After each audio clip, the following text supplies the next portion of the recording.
সাত সকালে ভয়াবহ পথ দুর্ঘটনা শিব মন্দির মেডিকেল মোড়ে। জানা গিয়েছে একটি ছোট চারচাকা গাড়ি ট্রাফিক সিগন্যালে দাঁড়ালে পেছন থেকে দ্রুত গতিতে ছুটে আসা একটি সেনা ট্রাক প্রথমে একটি স্কুটিকে ধাক্কা মারে। তারপর ট্রাফিক সিগন্যালে দাঁড়িয়ে থাকা সেই ছোট চারচাকা গাড়িটিকে সজোরে ধাক্কা মেরে কিছুটা টেনে হেঁচড়ের সামনে নিয়ে যায়। এরপরে সেই সময় ট্রাফিক সিগন্যালের রাস্তা পারাপার করছিল এক সাইকেল আরোহী, পেশায় মাছ বিক্রেতা। সে সময় নিয়ন্ত্রণ হারিয়ে ঘটনাস্থলে সেই সাইকেলের পেছনে অসংখ্য চারচাকা গাড়ির নিচে চলে আসে। অল্পের জন্য প্রাণে বাঁচে সাইকেল চালক। যদিও দুর্ঘটনার জেরে স্কুটিতে থাকা এক মহিলা গুরুতরভাবে হাতে ও পায়ে চোট পায়। বর্তমানে সেই মহিলা একটি বেসরকারি হাসপাতালে চিকিৎসাধীন রয়েছে। অন্যদিকে সেই ছোট চারচাকা গাড়ি চালক বলেন, গাড়ির ভেতর তার ছোট বাচ্চা ছিল। অল্পের জন্য তারা দুজনে প্রাণে রক্ষা পেয়েছে। ঘটনা ঘিরে চাঞ্চল্য ছড়িয়েছে শিব মন্দির মেডিকেল মোড় সংলগ্ন এলাকায়। ঘটনার খবর পেয়ে ঘটনাস্থলে পৌঁছায় বাগডোগরা ট্রাফিক গার্ডের কর্মীরা। দুর্ঘটনার জেরে যানজটের সৃষ্টি হলে ট্রাফিক গার্ডের পক্ষ থেকে রাস্তা স্বাভাবিক করে ক্ষতিগ্রস্ত গাড়িগুলিকে উদ্ধার করে থানায় নিয়ে যাওয়া হয়। ইতিমধ্যে পুরো ঘটনার তদন্ত শুরু করেছে মাটিগাড়া থানার police. Want luxurious interiors at affordable prices? Get your dream home interiors at Swerve Squad Group. Book your free site visit today. हम लोग ट्रैफिक में रुके हुए थे, पूरा उड़ा दिया आन के मार के। यही जी यहाँ पर ट्रैफिक आर्मी का गाड़ी।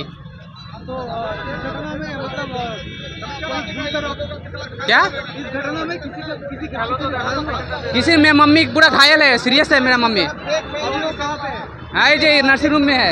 मैं भी आर्मी का ही बंदा हूँ। क्या हुआ था घटना? यहाँ पर ट्रैफिक में रुका हुआ था और पूरा ब्रेक मार के डायरेक्ट आन के उड़ा दिया एकदम। आप कहाँ से कहाँ जा रहे हैं? मैं आर्मी हॉस्पिटल ही जा रहा था मम्मी को दिखाने। आप किस पे थे? स्कूटी में मेरा स्कूटी पूरा टूट गया हो रहा है स्कूटी। आपका मम्मी अभी कहाँ पे? अभी हॉस्पिटल में रखा हूँ, अभी एम्बुलेंस ही प्रोवाइड नहीं कर रहा है। आपका नाम? हाँ रवि रवि সিগন্যাল হয়েছে, সিগন্যাল হওয়ার পরে আমি এই সাইডে দাঁড়িয়েছিলাম। দাঁড়ানো অবস্থায় এই ট্রাকটা ফুল স্পিডে এসে একটা স্কুটিওয়ালাকে মেরেছে ফার্স্টে। মারার পরে ও আমাকে মারতে মারতে এই অবধি ঘিস্টায় নিয়ে আসছে। আমার গাড়িতে আমার বাচ্চা ছিল, আমি গাড়ি না বাঁচানোর চেষ্টা করে আমি আমার বাচ্চাকে বাঁচানোর চেষ্টা করছি। আমার বাচ্চাকে আমি বাঁচাইছি, আমার বাচ্চারও কিছু হয় না, আমারও কিছু হয় না, কিন্তু আমার গাড়ি পুরো ক্ষতি হয়ে গেছে। এখানে একটা মাছওয়ালা পার হচ্ছিল, মাছওয়ালাটার কিছু হয়নি, মাছওয়ালাটা বেঁচে গেছে, ওর সাইকেল ড্যামেজ হয়েছে, ব্যাস এতটুকু। কেউ কি গুরুতর আহত হয়েছে ঘটনার জেরে? আমার গাড়িতে আমার কেউ আহত হয় না, ওই স্কুটিওয়ালাতে একজন লেডিস ছিল, মহিলা বয়স্ক, ওনার হাতে পায়ে চোট লেগেছে। কি বলবেন এই ঘটনার জেরে? ঘটনাতে আমি বলতে চাই এই ট্রাকওয়ালার টোটালি ট্রাকওয়ালার ফল্ট, ফৌজি ড্রাইভারেরই ফল্ট টোটালওয়ালা। এখানে সিভিক পুলিশ যে ছিল, মানে ট্রাফিক গার্ড যে ছিল, উনি দেখেছে, উনি সব কিছু জানে যে কি হয়েছিল না হয়েছিল। ট্রাফিক গার্ড উনি ছিল, ওই যে হোয়াইট হেলমেট পরা দাদা, না ওই দাদা ছিল। আপনার নাম? আমার নাম সুজিত বারিক। কোথা থেকে কোথায় যাচ্ছিলেন? আমি এখানে মাটিগাড়ার থেকে বুড়িবালাসন যাচ্ছিলাম। এই জায়গাটার নাম? এইটা মেডিকেল মোড়, শিব মন্দির মেডিকেল মোড়।